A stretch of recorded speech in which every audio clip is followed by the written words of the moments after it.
E aí, Brasil! Você já se confessou alguma vez com algum padre? No vídeo de hoje, Thiago vai compartilhar a história quando ele se confessou para 2 padres o fato de ser gay.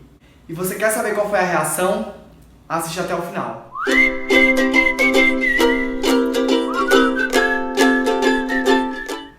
Eu nasci no interior da Paraíba, em uma família conservadora, católica, e durante a minha existência participei de uma série de rituais clássicos, como batismo, catecismo, crisma. Fui coordenador de movimento religioso. Inclusive, eu também participei desses rituais, fiz a JC, fiz crisma e fui até coroinha. Acreditam? Fui coroinha. E eu fui criado num sistema de confissões, em que eu precisava confessar os meus pecados, os meus erros para o padre.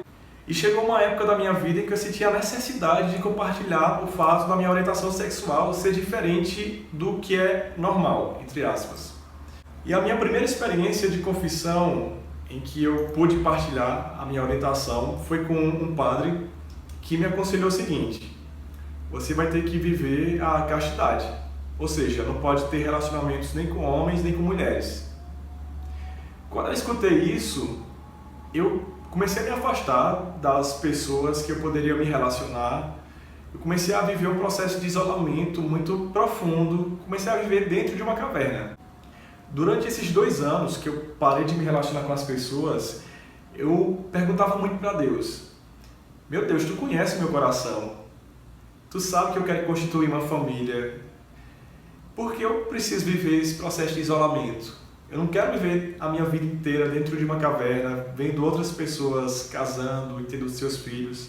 Eu sonho em ser pai, isso é uma coisa muito forte dentro de mim. E por que não eu?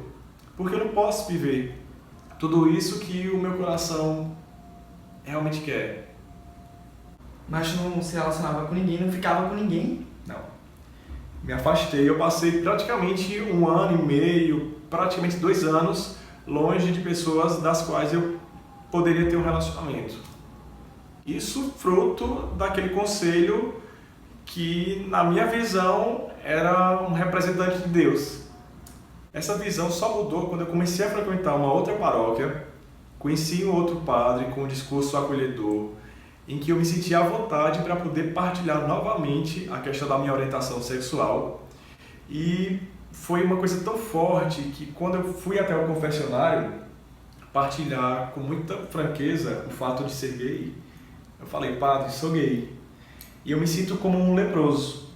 Lembra daquela homilia que o Senhor falou dos leprosos que viviam na época de Jesus dentro de uma caverna? É assim que eu me sinto, principalmente quando eu vou para o interior, em que eu vejo muitas pessoas me olhando da cabeça aos pés, como se eu realmente não fosse merecedor do amor de Jesus.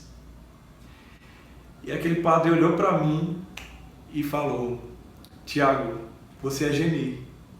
Você é a Geni da canção do Chico Buarque. Pra quem não conhece essa música do Chico Buarque, Geni, ela é famosa pelo refrão que fala: joga pedra na Geni, joga pedra na Geni. Ela é boa de apanhar, ela é boa de cuspir. E na música, o Chico Buarque ele canta que a Geni ela salvou a cidade de um Zeppelin, uma espécie de cangaceiro, e que o padre foi se ajoelhar para ela salvar o perfeito. E apesar dela ter salvo toda a cidade daquela situação, no final da música o refrão termina com as pessoas jogando pedra na Geni. Joga pedra na Geni, joga bosta na Geni. E ele terminou aquele conselho com o seguinte: Thiago, a lição que fica é: não importa quem você é, se você faz o que você deixa de fazer, as pessoas sempre vão jogar pedra, as pessoas sempre vão te apedrejar. Portanto, viva a sua vida, não fique refém de um discurso opressor que as pessoas interpretam a Bíblia de uma forma muito reducionista. Então você tem direito de viver sim um relacionamento, você tem o direito de viver a sua orientação sexual e conciliar tudo isso com uma vida espiritual. Deus é amor e Ele se manifesta através da sua presença.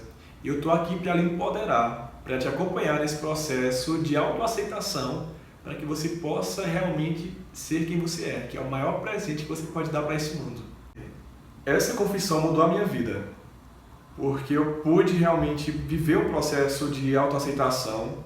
Fui embora para Porto Alegre, comecei a entender que Deus ele se manifesta através também da minha orientação e que não tem nada de errado ser quem eu sou. Passei a me assumir, não apenas para mim, mas para as pessoas que convivem comigo. Isso foi muito importante. Tomei coragem de conversar com a minha família. Meus pais conheceram o padre e ele foi realmente uma pessoa que marcou a minha história. Eu tô aqui pensando enquanto eu escuto, se não fosse por esse padre, talvez a gente nem tivesse se conhecido. E eu sei que eu sou um privilegiado, porque muitas pessoas são, de certa forma, expulsas da igreja pelo preconceito, por não serem aceitas pelo fato de serem quem elas são. E o meu desejo é que existam cada vez mais padres ou pastores ou pessoas que têm uma representatividade religiosa para que as pessoas LGBTs possam realmente se sentirem acolhidas nesses espaços, para que realmente nós possamos ter esse direito de conciliação de uma vida espiritual com a nossa orientação sexual ou então a questão da identidade de gênero. Inclusive, ano passado, o Thiago me levou para uma missa desse padre e eu lembro que foi muito emocionante porque na hora da Eucaristia ele desceu do altar, foi até onde nós estávamos sentados e deu a hóstia na boca de Thiago. E eu lembro de começar a chorar nessa hora, assim. Foi muito emocionante. E no final da missa, Thiago me apresentou ao padre e ele foi super querido, nos abraçou, perguntou como era que a gente estava e pediu para mim cuidar de Thiago. Eu tenho um livro chamado Uma Pergunta por Dia. E semana passada a pergunta feita foi: quem é o seu herói? E eu respondi: o meu herói é o padre que realmente mudou a minha vida. Porque ele foi muito importante no processo de autoaceitação. Se hoje eu sou o homem que eu sou, é fruto desse processo de uma pessoa que pegou nas minhas mãos, que me olhou com o semblante de Deus e que no abraço dele eu me senti acolhido. É na presença dele que eu me sinto diante de Deus. Isso para mim é muito forte, porque mudou o rumo da minha história.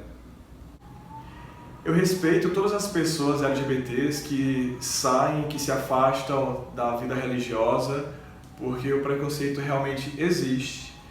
Não é fácil lidar e escutar certas palavras que machucam nos ambientes que mais deveriam acolher. Entretanto, nós precisamos resistir, permanecer como linha de resistência para que outras pessoas sejam acolhidas da forma como são. Então, precisamos ampliar esse debate em torno da conciliação da identidade de gênero ou orientação sexual com a vida espiritual. A gente precisa começar a entender que todo LGBT tem direito a uma vida religiosa, a uma vida espiritual, viver sem culpa e de forma plena.